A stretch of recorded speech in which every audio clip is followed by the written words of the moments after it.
একা একা বসে রয়েছি, মনের মধ্যে কেউ একটা কথা জমে রয়েছে, কোয়ার মতন সেরকম লোকই পাচ্ছি না।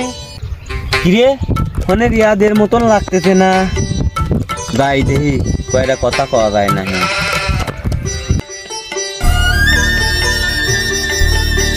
কে তুই একা একা বসে রইছু, মন টন খারাপ নাকি? আর কইস নি, বাদলের সওয়াল ফল হারিয়েও যেরকম লাগাইছে, ওই তাতে মনে হয় দেশে আর খাওয়া যাবে না। আর কইস নি, তাহলে তো তোর আর আমার একই কেস হয়েছে। সমস্যা নাই, যে দলে মেয়েটি আছে ওই দলের কি আর চিন্তা আছে, তোর গায়ে ব্যানম্যান সিল লাই দেও না। তাহলে তোর কথা ওদিই রইলি, তুই তোর মতন বাইক চলে যা, আমি আমার মতন বাইক চলে যাই। আচ্ছা, সামনে তো মাঠে নাপতেইছি, তুই টেনশন করলি, তোর সাথে দেখা হয়।